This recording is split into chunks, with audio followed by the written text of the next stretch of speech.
क्या आप गहराई में जाने के लिए तैयार हैं? आज हम कुछ व्यक्तिगत विषय पर चर्चा कर रहे हैं। हम अपने जीवन के बारे में जो कहानियां खुद को बताते हैं, आप जानते हैं, जैसे कि ये कथाएं जो हम बनाते हैं, वास्तव में हमें कौन बनाते हैं, इसे आकार दे सकती हैं।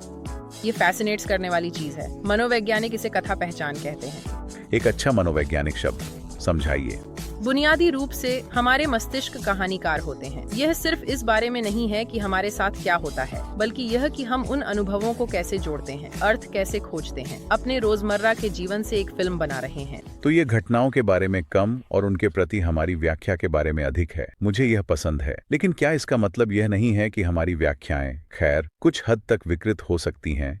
और इस क्षेत्र में डैन मैकएडम्स ने दो वास्तव में सामान्य कथाओं के बारे में बात की है जो लोग उपयोग करते हैं, संदूषण अनुक्रम और उद्धार अनुक्रम। पर जब हम अपने साथ होने वाली चीजों को समझने की कोशिश करते हैं तो यह एक सिक्के के दो पहलू हैं। ओह ठीक है, हमें बताओ, संदूषण अनुक्रम क्या है? ये थोड़ा डरावना लगता है। हाँ, ये हो सकता है। इसे सोचिए, सब कुछ ठीक चल रहा है, शायद बहुत अच्छा भी, और फिर बम, सब कुछ गलत हो जाता है। मैं इसे महसूस करता हूँ। क्लासिक ऐसा परिदृश्य। बिल्कुल, यह उस भावना की बात है जब अच्छी चीजें अनिवार्य रूप से बुरी हो जाती हैं, ब्रह्मांड आपका पीछा कर रहा हो।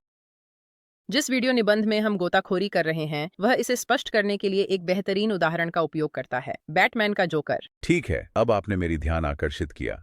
नकारात्मक पात्र पर चर्चा करें। सही है। और उसके उत्पत्ति की कहानी के हर संस्करण में, चाहे वह कितना भी अलग क्यों न हो, हमेशा वह संदूषण तत्व होता है ना? कुछ अच्छा विकृत हो जाता है, दुखद बन जाता है और उसे जख्मी, प्रतिशोधी छोड़ देता है। और जैसे कि वह शारीरिक निशान जो वह अपने साथ लिए घूमता है, वह उस आंतरिक कथा का भी प्रतीक है। क्या तुमने वह पंक्ति याद की? मैं एक बार खुश था, लेकिन यह बदसूरत हो गया। चिल्स, यार। यह बहुत शक्तिशाली है। ये निशान उस संदूषण अनुक्रम का भौतिक रूपांतरण बन जाते हैं जिसमें वह जी रहा है।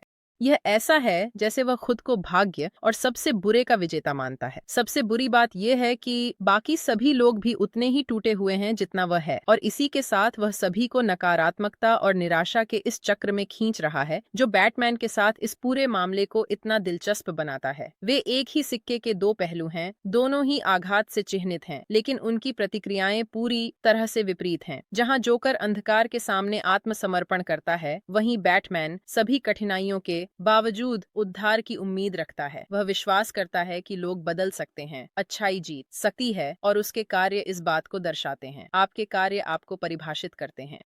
ये बैटमैन के अंतिम दर्शन की तरह है और उद्धार अनुक्रम का एक आदर्श उदाहरण है।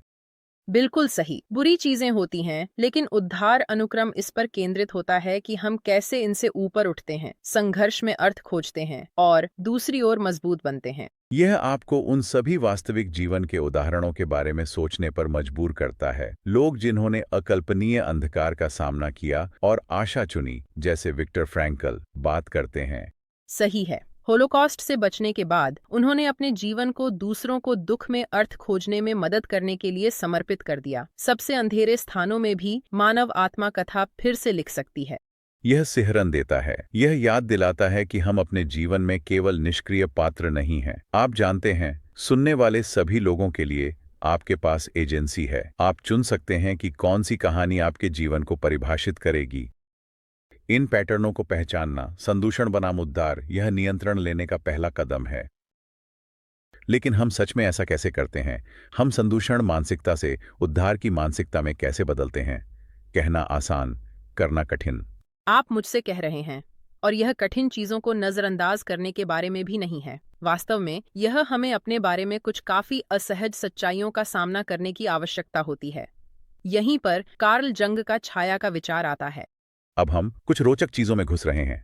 मुझे यह मानना होगा कि शब्द छाया हमेशा थोड़ा डरावना लगता है। सही है, इसमें एक तरह का एहसास है, लेकिन यह सिर्फ अच्छे बनाम बुरे इतना सरल नहीं है। युवा मानते हैं कि छाया केवल हमारी बुरी तरफ नहीं है, यह हमारे उन सभी हिस्सों का प्रतिनिधित्व करती है, अच्छे और बुरे, जिन्हें हम छिपाने की कोशिश करते हैं।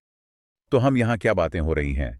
कुछ भी जिसे हम अस्वीकार करते हैं या दबाते हैं, क्योंकि यह हमारे अपने बारे में बनाए गए चित्र के साथ मेल नहीं खाता। यह नकारात्मक या सकारात्मक हो सकता है। शायद आप गुप्त रूप से बहुत महत्वाकांक्षी हैं, लेकिन यह गलत है, इसलिए आप इसे दबा देते हैं। वाह, यह गहरा है, तो यह इन हिस्सों के स्वाभाविक रूप से बुरे होने के बारे में कम है, और यह इस बारे में अधिक है कि वे हमारे लिए जो होना चाहिए उसके साथ असंगत हैं। बिल्कुल। और यही चीजें उलझ जाती हैं, क्योंकि हमारे उन अनजान हिस्सों का अस्तित्व खत्म नहीं होता है ना, वे वहां अवचेतन में एक मौके का इंतजार करते हुए सड़ते रहते हैं। ठीक है, तो यह छाया विचार हमारे द्वारा चर्चा किए गए कथा पहचान और सभी चीजों से कैसे जुड़ता है?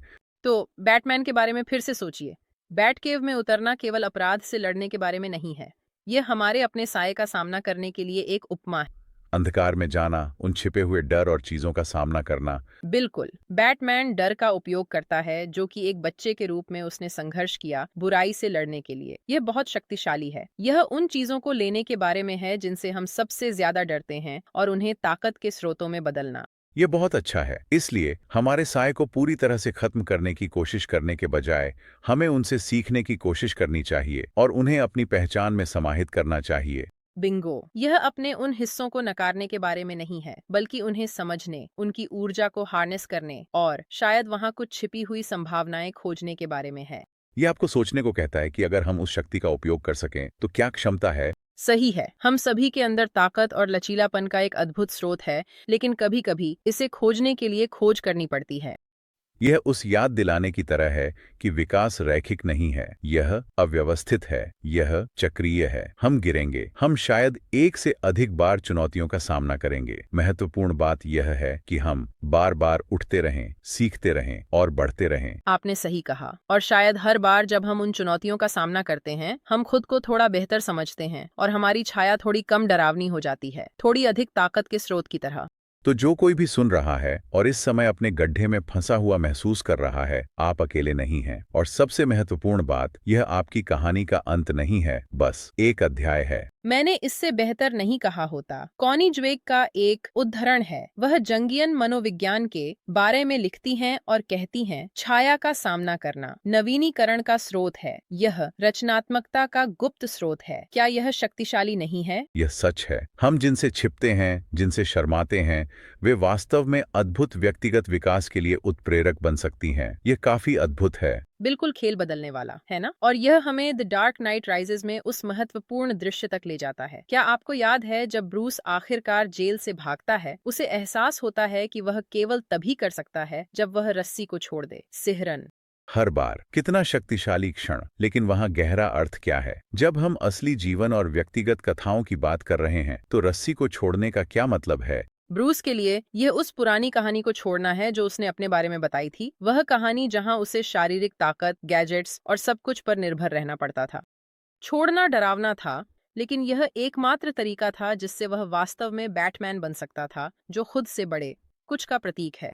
तो यह अतीत को मिटाने के बारे में नहीं है। वह उन दर्दनाक अनुभवों को नकारने नहीं कर रहा है। यह उनके उपयोग के बारे में है ताकि आगे बढ़ा जा सके, एक नई कथा बनाई जा सके। बिल्कुल। और यही इस कथा पहचान के पूरे विचार में इतना अद्भुत है। हम हमेशा यह नियंत्रित नहीं कर सकते कि हमारे साथ क्या होता है, लेकिन हम उन घटनाओं की व्याख्या करने में अपनी राय रख सकते हैं। कहानी चुनते हैं, अर्थ चुनते हैं, आगे बढ़ने चुनते हैं। मैं इसे समझ रहा हूँ। और यह हमें वीडियो निबंध से बड़े निष्कर्ष पर लाता है। यह विचार कि अपनी कहानियों को फिर से लिखना अक्सर इन बड़े इशारों से शुरू नहीं होता, बल्कि छोटे रोजमर्रा के कार्यों से होता है। हाँ, और वीडियो निबंध इस बिंदु को बहुत शक्तिशाली तरीके से प्रस्तुत करता है। वे इस छवि का उपयोग करते हैं कि यह कोई बड़ा नायकत्व का कार्य नहीं है या कुछ भी नहीं। यह वास्तव में बस नायक का एक बच्चे के कंधों पर कोट डालना है। और यह सीधे भावनाओं पर चोट करता है। बिल्कुल, जैसे कि हमेशा दुनिया को बचाने के बारे में नहीं होता। ये छोटे छोटे दयालुता के कार्य हैं। वे रोजमर्रा के क्षण हैं जो वास्तव में एक बड़ा बदलाव ला सकते हैं। बिल्कुल। और यह उस बात की ओर लौटता है जो हम उद्धार के बारे में कह रहे थे। हमें परफेक्ट होने की जरूरत नहीं है, हमें सब कुछ समझने की जरूरत नहीं है। हमें बस थोड़ा बेहतर, थोड़ा दयालु बनने के लिए उपस्थित होने का चुनाव करना है। हाँ, जैसे हर मौके पर उद्धार अनुक्रम को चुनें, भले ही यह सिर्फ छोटे छोटे मामलों में ही क्यों न हो। छोटी बातें बड़ा असर डालती हैं, तरंग प्रभाव पैदा करती हैं। कौन जानता है वो तरंग कितनी दूर जाएगी। ये बहुत अच्छा है यार। ये पूरी बातचीत एक रोलर कोस्टर की तरह रही है ना? ये वास्तव में आपको सोचने पर मजबूर करता है कि हमारे पास वास्तव में कितना शक्ति है जब बात अपनी खुद की कथाओं, अपने खुद के जीवन को आकार देने की आती है।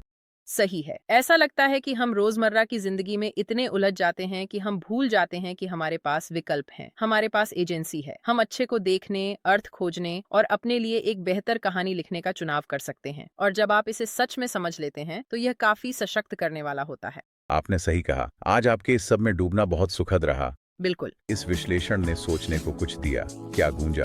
कहानी के कौन से हिस्से खोजने को तैयार हैं? शायद थोड़ा फिर से लिखने को। सवालों को सप्ताह में ध्यान रखें। अगली बार तक सवाल करते रहें, खोज करते रहें और गहराई में उतरते रहें।